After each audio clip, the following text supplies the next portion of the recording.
হাদিসের মধ্যে আসছে নবীজি সাল্লাল্লাহু আলাইহি ওয়াসাল্লাম বলেন, কিয়ামতের দিন সবচাইতে নিঃস্ব হবে ওই ব্যক্তি যার আমলের কোনো অভাব নাই, নামাজ রোজার অভাব নাই, হজ যাকাতের অভাব নাই, দান সাদকার অভাব নাই, এক কথায় কোনো প্রকার নেক আমলের অভাব নাই। দুনিয়াতে তার একটা সমস্যা ছিল, সে বান্দার হক নষ্ট করত। আল্লাহ তাআলা তাকে জান্নাতে যাওয়ার অনুমতি দেওয়ার পূর্বে তার ব্যাপারে আল্লাহ রাব্বুল আলামিনের দরবারে মানুষেরা অভিযোগ দায়ের করবে। লম্বা হাদিস, আমি শুধু সারমর্ম কথাগুলা বলতেছি। কিছু লোক তার বিরুদ্ধে আল্লাহ রাব্বুল আলামিনের কাছে অভিযোগ দায়ের করবে। লোকটা হয়তো বলবে, আল্লাহ, এই লোকটা দুনিয়াতে আমার হক নষ্ট করেছিল।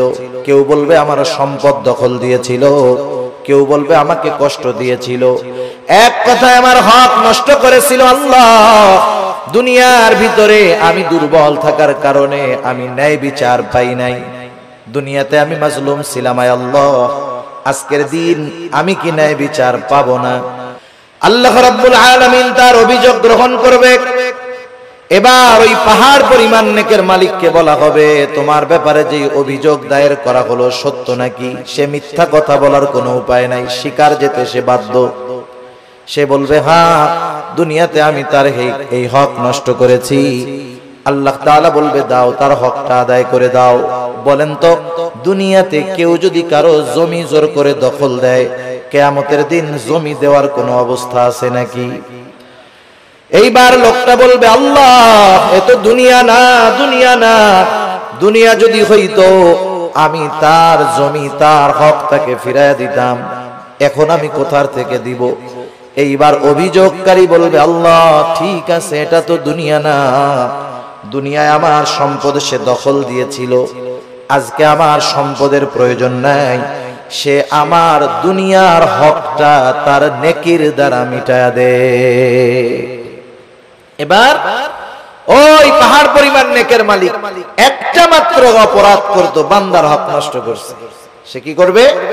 নেকির থেকে নিয়ে এক একজনের হক আদায় করবে। যারা যারা মানুষের হক নষ্ট করে, এরা একজনের করে না, বহুজনের করে। ঠিক কিনা বলেন? বহুজনের করে। একের পর এক অভিযোগকারী আসবে আর সে হক আদায় করতে থাকবে। এক সময় পাহাড় পরিমাণ নেক শেষ হয়ে যাবে, কিন্তু অভিযোগকারীর সিরিয়াল এখনো বড় লম্বা। আল্লাহ তাআলা বলবে, তাদের হক আদায় করো। লোকটা বলবে, আল্লাহ, মানুষের হক আদায় করতে করতে আমার সব নেকি শেষ হয়ে গেছে। এইবার অভিযোগকারীরা বলবে, আল্লাহ, তার নেকি নাই, তাতে কি? আমাদের গুনাহগুলা নিয়ে আমাদের হক আদায় করে দিই। فأما الإنسان إذا ما ابتلاه ربه فأكرمه ونعمه। আল্লাহ রাব্বুল আলামিন বলেন, فأما الإنسان إذا ما ابتلاه ربه। মানুষকে যখন তার রব পরীক্ষা করার জন্য فأكرمه ونعمه, তাকে সম্মান দেয় আর সম্মান দেয়, সম্পদের মালিক বানায়া দেয়। একটু খেয়াল করেন, আল্লাহ তাআলা বলতেছেন, মানুষকে পরীক্ষা করার জন্য যখন তার রব তাকে সম্মান দেয়, সম্পদ দেয়, তাকে নেয়ামত প্রদান করে, সে নামাজ না পড়ুক, রোজা না রাখুক, সে মানুষের কাছে বলে বেড়ায়, ফায়াকুলু রব্বি আকরামান, আমার রব আমাকে সম্মানিত করেছে। আল্লাহ তাআলা বললেন, আমি মানুষকে সম্মান, সম্পদ, নেয়ামত পরীক্ষা করার জন্য দেই। আর মানুষ এটাকে পরীক্ষা না মনে করে সে বলে আমার রব আমাকে সম্মানিত করেছেন। প্রথমত একটা জিনিস আমাদের ক্ষেত্রে ক্লিয়ার হওয়ার প্রয়োজন, আল্লাহ তাআলা শুধু অভাব, কষ্ট, দুরবস্থা দিয়ে মানুষের পরীক্ষা নেন, বিষয়টা এমন নয়, বরং সম্পদ, সম্মান দিয়েও আল্লাহ তাআলা পরীক্ষা নেয়। যদি এমনটা হতো, সম্মান, সম্পদ মানুষের আল্লাহ তাআলার ভালোবাসার মাপকাঠি, যে যাকে আল্লাহ রাব্বুল আলামিন বেশি ভালোবাসেন তাকে মনে হয় আল্লাহ তাআলা বেশি সম্পদ দেন, বিষয়টা যদি এমন হতো, বলেন তো দুনিয়ার মধ্যে আল্লাহ তাআলার সর্বাধিক প্রিয় বান্দাদের তালিকায় কারুনের নামটা হয়ে যাইত। কারুন তো পৃথিবীর অন্যতম বড় এক ধনী ছিল। বলেন তো আপনারা সহজেই জবাব দিতে পারবেন কারুনকে আল্লাহ তাআলা ভালোবাসে নাকি? একটু জোরে বলেন না, বাসে? কারুনকে আল্লাহ তাআলা ভালোবাসে না, বরং কারুন নামটা মানুষের কাছে এত ঘৃণিত, এত অপছন্দের। দুনিয়ার কোন মানুষের যদি সন্তান হয়, সে যত গরিব হোক, তাকে যদি বলা হয় তোমাকে মাসে 1000 করে বেতন দেওয়া হবে, টাকা দেওয়া হবে, ছেলের নামটা তুমি কারুন রাখো, আপনারা কেউ রাখবেন? আপনি বলবেন আরে দিন মজুর দিয়া খাই, তাতে কারুন আমার পোলার নাম, মইরা গেলেও রাখবো না। এই কারুনকে কত সম্পদ আল্লাহ তাআলা দিয়েছেন, এই সম্পদ ছিল তার জন্য পরীক্ষা। সম্পদের মালিক কারুন যখন হযরত মূসা আলাইহিস সালাম কারুনকে বলল, কারুন তুমি তোমার সম্পদের যাকাত দাও। কারুন যাকাত দিতে অস্বীকৃতি জ্ঞাপন করলো। শুধু তাই না, সে মূসা আলাইহিস সালামকে অপমান অপদস্থ করার জন্য, অপবাদ দেওয়ার জন্য একজন খারাপ মহিলাকে সে ভাড়া করলো। শিখায় দিল তুমি মানুষের সামনে বলবা মূসা আলাইহিস সালাম আমার সাথে জিনা করেছে, অপকর্মে লিপ্ত হয়েছে। এইবার যখন কারুন এই ষড়যন্ত্র চক্রান্ত করলো, আল্লাহ তাআলা বরদাস্ত করলেন না।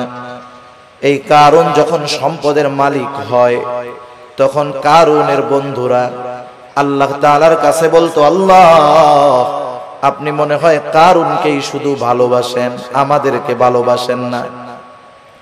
আমাদের সমাজেও এমন আছে, 5 বন্ধু একসাথে লেখাপড়া করেছে, একসাথে কর্মজীবন শুরু করেছে, একজন অনেক ধনী আর 4 জন গরিব।